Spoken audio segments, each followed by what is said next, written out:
बिस्मिल्लाहिर्रहमानिर्रहीम। आज हम चैप्टर 3 को डिस्कस करेंगे। तेरा एक्ट के चैप्टर 3 को। चैप्टर 3 में जो है सेक्शन 12 जो है उसका डिस्कस करता है district enforcement and regulatory board. इसके मुताबिक जो अथॉरिटी है वो एक बोर्ड बनाएगी जो कि डिस्ट्रिक्ट लेवल पर होगा और उसका नाम होगा district enforcement and regulatory board. ये हर डिस्ट्रिक्ट में होगा। अब इस बोर्ड के जो कंपोजिशन है वो उसमें 7 मेंबर होंगे और जो इसका चेयरपर्सन होगा वो डिप्टी कमिश्नर होगा। इसके अलावा इसमें जो मेंबर होंगे वो डिस्ट्रिक्ट पुलिस ऑफिसर होगा डीपीओ, और इसी तरह फिर डिस्ट्रिक्ट हेड्स होंगे of the department of schedule लाज।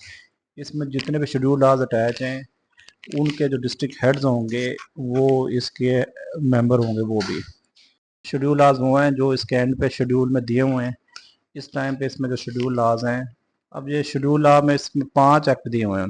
Colonisation of government lands act 1912, the Punjab prevention of hoarding act 2020, the Punjab price control of essential commodities act 2024, the Punjab tenants act 1887 और the Punjab land revenue act 1967।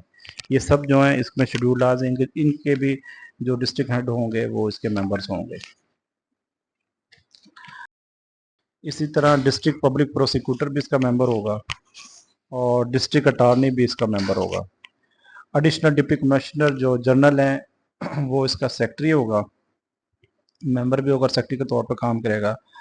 जिस तरह Punjab enforcement regulatory authority का जो secretary था वो DG पीरा था, इसी तरह जो डिस्ट्रिक्ट इन्फोर्समेंट रेगुलेटरी बोर्ड है इसका secretary additional deputy commissioner general होगा। और इसके अलावा ये जो बोर्ड है ये किसी को भी कॉप्ट कर सकता है, प्राइवेट सेक्टर से या पब्लिक सेक्टर से किसी को भी कॉप्ट कर सकता है। इस तरह ये 7 की कंपोजिशन होगी, लेकिन ये होंगे ज़्यादा क्योंकि जितने भी इसमें district heads of department of schedule लाज होंगे वो भी इसके मेंबर होंगे। इसका जो सेक्शन 12 है इसका सब सेक्शन 2 है, वो बता रहा है इसका जो हेड क्वार्टर होगा वो डिस्ट्रिक्ट का हेड क्वार्टर में इसका हेड क्वार्टर होगा इस बोर्ड का भी। और ये जो बोर्ड है ये जैसे भी अथॉरिटी डायरेक्शन देगी उसके मुताबिक बोर्ड मीटिंग करेगा। और जो इसके अलावा जो मीटिंग को चेयरपर्सन प्रिजाइड करेगा और उसकी एब्सेंस में जिसको नॉमिनेट करेगा वो उसको प्रिजाइड करेगा। इसी तरह जिस तरह हमने उसकी पढ़ा था कि पंजाब इन्फोर्समेंट रेगुलेटरी अथॉरिटी का जो बोर्ड है वो भी 1/2 होगा टोटल मेंबर्स का और इसका कोरम भी 1/2 हो, इसका कोरम भी 1/2 होगा। जिस तरह Punjab enforcement regulatory authority board authority का कोरम था वो भी 1/2 था। इसी तरह जिस तरह सेक्रेटरी उसका पीरा का बुलाता था मीटिंग, इसी तरह ये बोर्ड का सेक्रेटरी भी मीटिंग कॉल करेगा। और ये जो बोर्ड का डिसीजन होगा वो मेजोरिटी डिसीजन होगा मेजोरिटी मेंबर्स से। जो इन केस अगर वो वोटिंग बराबर हो जाती है तो जो कास्टिंग वोट होगा, फाइनल वोट होगा, वो चेयरपर्सन का होगा। और जो सेक्रेटरी होगा उसका जो काम है वो ये होगा कि वो उसके मिनट्स भी रिकॉर्ड करेगा इसके बोर्ड के। और इसी तरह जो है सेक्रेटरी जो है रिस्पॉन्सिबल होगा सारे काम पर सेक्रेटरीट का फंक्शन परफॉर्म करने का। और the secretary shall exercise such power as are mention, और सेक्रेटरी वो सारी पावर्स करेगा जो उनको डेलीगेट की जाएंगी बोर्ड की तरफ से, पावर्स को एक्सरसाइज करेगा। इसी तरह जिस तरह हमने पंजाब इन्फोर्समेंट रेगुलेटरी अथॉरिटी का पढ़ा था कि उसकी एक कमेटी होगी, इसी तरह इसकी भी एक कमेटी होगी और इस कमेटी को बोर्ड कंस्टिट्यूट करेगा और वो उसको अपनी पावर्स डेलीगेट कर सकता है। वो सेक्शन 13 के तहत वो कमेटी बनाएंगे और वो कमेटी जो है वो अपने वो सारे एक्शंस या पावर्स परफॉर्म कर सकती है जो बोर्ड उन्हें देगा। अब हम पढ़ेंगे इसके power and functions of the board क्या होंगी।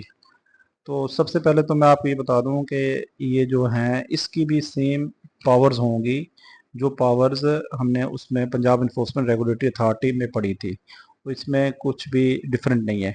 लेकिन एक दफ़ा हम इसको दोबारा से पढ़ेंगे ताकि ये रिवाइज भी हो जाए। इसमें कि पहला तो इसमें दिया हुआ है कि जो बोर्ड है वो पावर एक्सरसाइज करेगा, जो भी अपने इस एक्ट में जो भी उनको एक्शन लेने की ज़रूरत है उसको इसके मकसद को पूरा करने के लिए जो भी वो पावर यूज़ कर सकता है वो करेगा। अब इसके अलावा उन्होंने जो इसमें स्पेसिफिक पावर्स दी हुई हैं वो उसमें सेक्शन 2 है, उसका सब सेक्शन ए है। सेक्शन 14 का सब सेक्शन 2A, इसमें जो पहली पावर है a oversee spearhead and monitor the implementation of the guidelines issued by the authority. ये उनकी गाइडलाइंस और उसको मॉनिटर करेगा, स्पीयरहेड करेगा, ओवरसी करेगा इन सारी जो भी अथॉरिटी के हैं डिस्ट्रिक्ट के लेवल पे। उसके बाद सुपरवाइज, मॉनिटर और review the progress and performance of enforcement stations करेगा। अब ये जो उसकी सुपरवाइज करेगा, मॉनिटर भी कर सकता है, रिव्यू भी कर सकता है इन्फोर्समेंट स्टेशन की। जैसा कि हमने पहले पढ़ा था कि इन्फोर्समेंट स्टेशन जो है वो हर एक सब तहसील लेवल पे होगा, और ये जो बोर्ड है हर डिस्ट्रिक्ट में जितनी भी उस सब तहसील होंगी उनमें जितने भी इन्फोर्समेंट स्टेशन होंगे उनको ये सुपरवाइज करेगा और मॉनिटर करेगा, उनकी प्रोग्रेस को रिव्यू करेगा। इसी तरह ये कंडक्ट सिचुएशनल असेसमेंट करेगा और उसकी systematically gather analyse relevant data for decision making and effective planning. ये प्लानिंग के हवाले से उनको असेसमेंट करेगा, उसको अपने एक्ट के में जो भी उनके एक्ट में जो भी पावर्स उनको परफॉर्म करने के लिए। Section D take all necessary measures for implementing the enforcement mechanism provided under the Act, rules and regulation as well and scheduled laws। ये तमाम नेसेसरी जो मेजर्स है वो लेगा रूल्स रेगुलेशन और शेड्यूल लॉज को इम्प्लीमेंट कराने के लिए। ये बजट बना के अथॉरिटी को देगा और वो फिर अथॉरिटी उसको अप्रूव करेगी। इसी तरह ये डिस्ट्रिक्ट लेवल पे बजट बना के देगा। फिर ये रिपोर्ट जो है किसी भी क्वार्टर से या डिपार्टमेंट से रिपोर्ट ले सकता है फॉर बेटर डिसीजन मेकिंग के लिए। इसी तरह ये सेक्शन जी है, ये propose sanction as may be prescribe payment of reward. ये जो है प्रपोज कर सकता है और इजाज़त दे सकता है किसी भी ऑफिसर को अवार्ड देने के लिए। एम्प्लॉय ये रिकमेंड भी कर सकता है कि इसको अवार्ड दिया जाए और ये खुद भी उसको अवार्ड दे सकता है। या कि विसल ब्लोअर कहते हैं जो कोई बंदा इंफॉर्मेशन देता है किसी भी इलीगल एक्ट की और उसको विसल ब्लोअर कहते हैं, ये तो उसको भी ये अवार्ड दे सकते हैं कि इसने हमें एक अच्छी इन्फॉर्मेशन दी, इसकी बेस पे हमने इनको जो है उसको अवार्ड दे सकता है।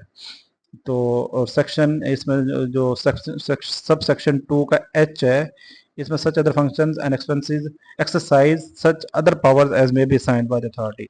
और ये है कि वो और तमाम नेसेसरी पावर्स को एक्सरसाइज कर सकता है इस एक्ट को इम्प्लीमेंट करवाने के लिए। अब हम इसमें सेक्शन 15 को पढ़ेंगे। इसमें जो power and function of the chairperson of the board है, अभी हमने पढ़ी थी power and function of the board की क्या पावर है और स्पेसिफिकली ये चेयरपर्सन की क्या पावर्स है, जो उस बोर्ड का चेयरपर्सन होगा यानी कि डिप्टी कमिश्नर साहब की क्या पावर्स होंगे। इसमें उसने कहा है कि the chairperson of the board shall responsible to execute the direction of the authority for the purpose of the act and shall. अच्छा, चेयरपर्सन भी मॉनिटर कर सकता है ensure implementation of the act at district level पे देखेगा कि वो उसको इंप्लीमेंट कराए। कंडक्ट परफॉर्मेंस रिव्यूज, वो परफॉर्मेंस रिव्यू कर सकता है of enforcement station and its employees. वो इन्फोर्समेंट स्टेशन की और इसके एम्प्लॉयज की परफॉर्मेंस रिव्यू कर सकता है। वो seek report and record from enforcement station, वो रिपोर्ट और रिकॉर्ड ले सकते हैं इन्फोर्समेंट स्टेशन से।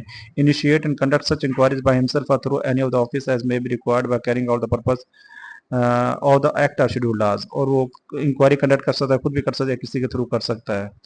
Provide assistance on requisition received. इसी तरह सेक्शन 20 के तहत जो भी असिस्टेंस मांगी जाएगी उसको वो असिस्टेंट दे सकता है।